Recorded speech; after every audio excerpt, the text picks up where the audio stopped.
Mon ami, si t'as été à l'école jusqu'en CM2, t'as au moins fait une seule fois dans ta vie une poésie. T'as dû passer devant toute la classe quand t'étais à l'école primaire et puis réciter la poésie que tu avais apprise par cœur.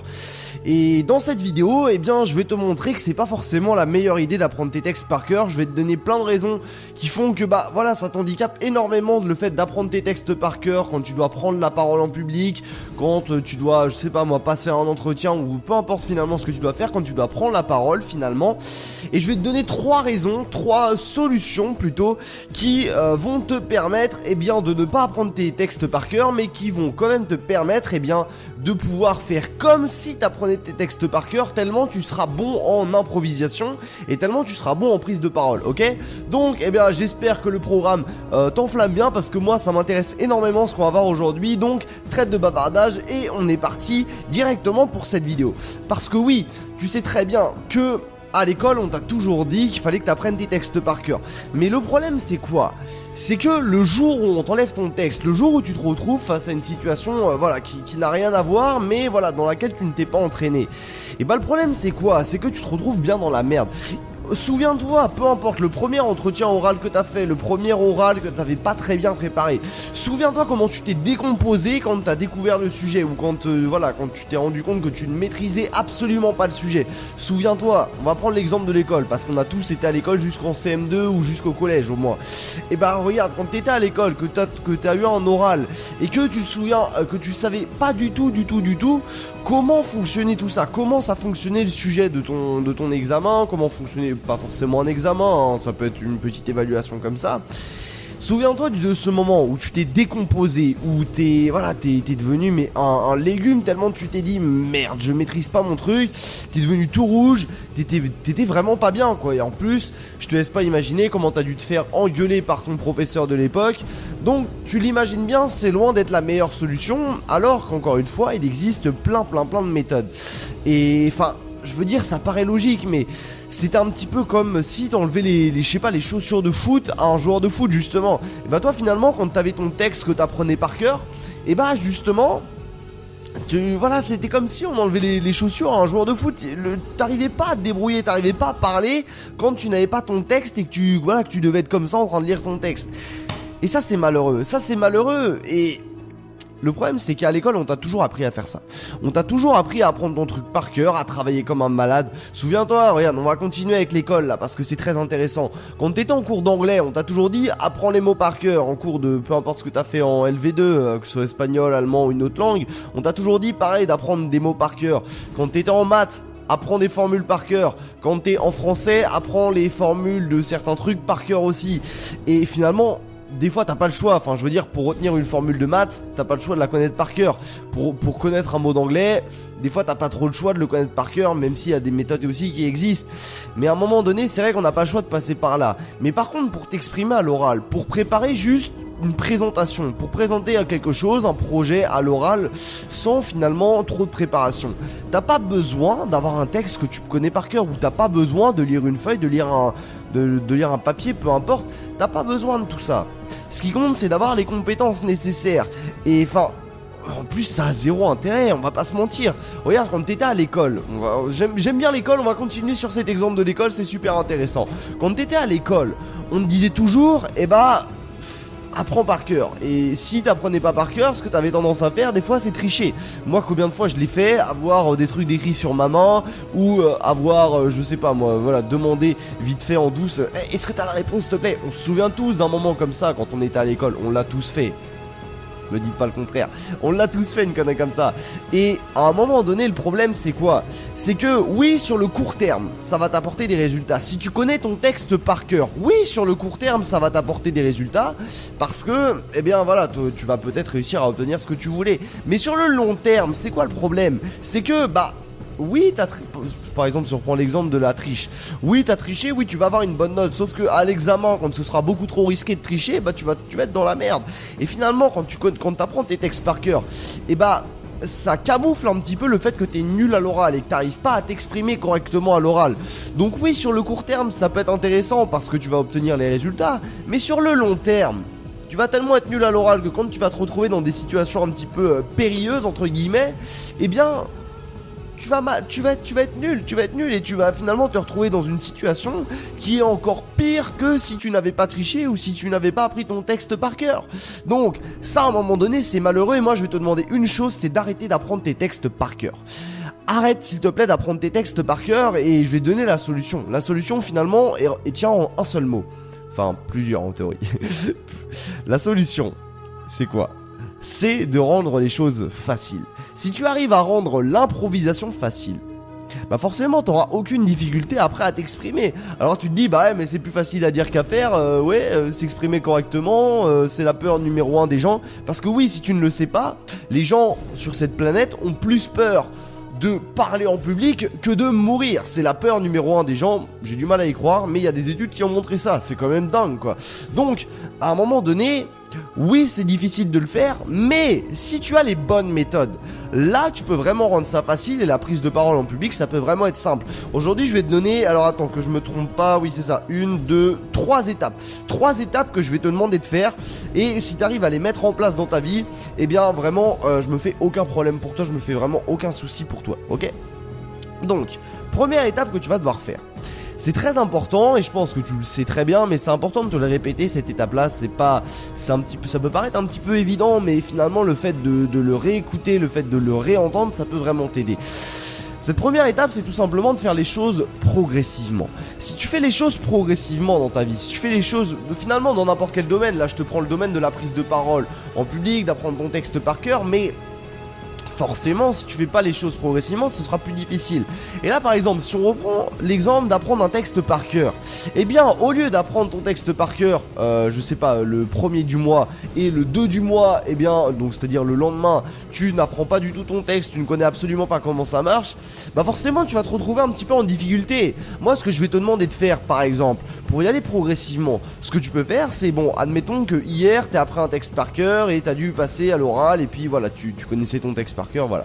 Ce que je vais te demander de faire, c'est pas pour ton prochain entretien de rien connaître du tout et ne pas du tout connaître par cœur. Non, tu peux par exemple connaître certains passages par cœur. Par exemple, si ça peut te rassurer de connaître l'introduction par cœur, ça peut être intéressant. Pourquoi l'introduction ? Bah parce qu'en général, le plus dur c'est de commencer. Le plus dur quand tu fais quelque chose, quand je sais pas, tu veux te mettre au sport par exemple, le plus dur c'est de faire les premiers pas. Quand tu commences à courir, le truc le plus dur c'est de faire les 10 premiers pas et puis d'y aller. Parce que une fois que t'as fait 100 pas, bah faire 110 pas ou 120 pas, ça change pas grand chose. Alors que de faire du premier au 10e pas, là c'est difficile, d'accord ? Donc le but du jeu ça va être, bah peut-être, moi c'est un conseil que je te donne, hein, je pense que c'est intéressant que tu le prennes en compte. Ce que je te conseille de faire, c'est peut-être de connaître pour commencer ton introduction par cœur. Ce que tu peux faire également, c'est connaître 2-3 petits morceaux de ton texte par cœur. Connaître peut-être la conclusion par cœur aussi. Et puis, au bout d'un moment, tu vas connaître de moins en moins de choses, plus que l'introduction par cœur. Et puis à la fin, tu vas même plus trop connaître ton introduction par cœur. Et pour finir, tu ne connaîtras plus rien par cœur. Et c'est ça que je te conseille de faire, moi, c'est d'y aller progressivement. Ça, c'est la première solution que je te propose de faire.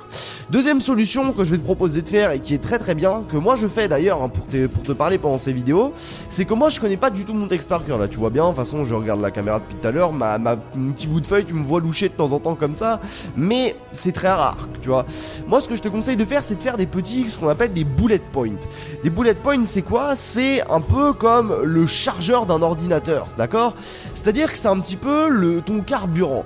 C'est-à-dire que quand l'ordinateur il a plus de batterie, et ce que tu vas faire c'est hop, tu vas brancher le chargeur à l'ordinateur pour lui redonner de l'énergie. Et toi ça va être un petit peu pareil quand tu vas parler.